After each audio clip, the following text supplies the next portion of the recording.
Monsieur le Président, Madame la Ministre des Solidarités et de la Santé, Monsieur le Ministre de l'Action et des Comptes Publics, Madame la Présidente de la Commission des Affaires sociales, Monsieur le Rapporteur général, chers collègues.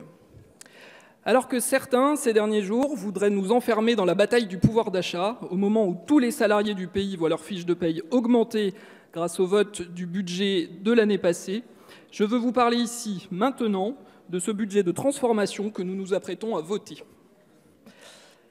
Le Président de la République et notre majorité ont été élus sur un contrat avec la nation. Un projet clair d'émancipation par l'éducation et par le travail, un travail qui paye mieux. Un travail qui paye mieux, ce sera encore plus le cas en 2019, avec la désocialisation des heures supplémentaires. Concrètement, une heure supplémentaire sera mieux payée de 11%, c'est 200 € de plus par an pour un salarié au SMIC. L'émancipation, pour permettre à chacun de choisir librement sa vie, c'est faire des choix politiques forts et assumés pour protéger la dignité des plus fragiles, pour que plus personne ne se sente exclu ou déprécié en France. Ainsi, après l'augmentation du minimum vieillesse, avec la fusion de l'aide à la complémentaire santé avec la CMU-C, nous créons, notamment en direction des retraités les plus modestes, une complémentaire santé à 1 € par jour. C'est une mesure majeure du plan pauvreté qui prend corps ici pour lutter contre le non-recours aux soins pour des raisons financières chez 1,4 million de nos concitoyens et lutter aussi contre le non-recours aux droits pour que, dès que possible, cela concerne non pas 1,4 million mais 3 millions de Français. C'est une avancée sociale majeure.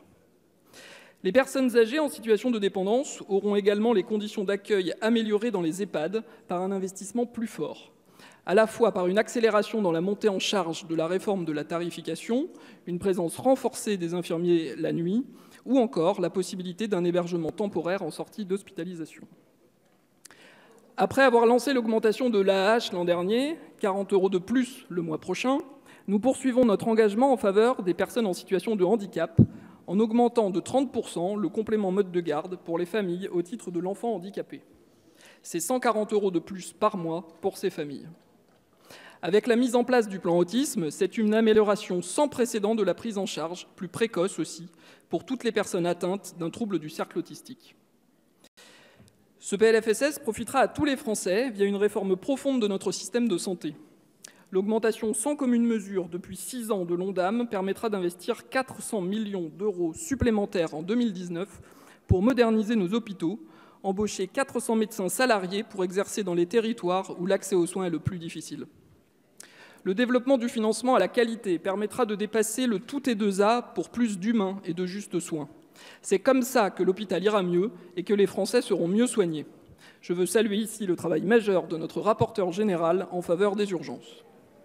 Je parlais d'émancipation, de dignité. S'engager pour la dignité, c'est permettre à chacun de regarder, d'écouter, de sourire à l'autre. C'est ce que nous faisons en mettant en place dans ce PLFSS le 100% santé, c'est-à-dire le reste à charge zéro en optique, audiologie et dentaire. Une mesure de justice sociale pour lutter là encore contre le non-recours aux soins pour raisons financières, et cela sans augmentation du prix des mutuelles. Il est important de le rappeler et je sais, Madame la Ministre, que vous y serez particulièrement vigilante. Ce PLFSS, c'est aussi l'extension de l'article 51 de la loi de financement de la Sécurité sociale 2018. Médecins et pharmaciens pourront bientôt se coordonner pour renouveler les traitements chroniques et adapter les posologies. Un amendement porté par le groupe En Marche. Le groupe En Marche qui se réjouit d'avoir avancé avec le gouvernement dans l'unité et la cohésion pour compenser la fin du dispositif TODE suite à la bascule du CICE et CITS en allègement pérenne de charges, parce que personne n'a le monopole de la défense de notre agriculture. Nous nous félicitons également de l'allongement du congé paternité pour les enfants, notamment prématurés, nécessitant des soins intensifs à la naissance. Nous répondons ici à une demande des familles en ouvrant ce droit nouveau. Madame, Monsieur les ministres, chers collègues, ce PLFSS, c'est le budget du travail, de l'émancipation, de la dignité, un budget de transformation ouvert à l'autre, engagé et responsable envers les générations futures, en bref, un budget du progrès. Je vous remercie.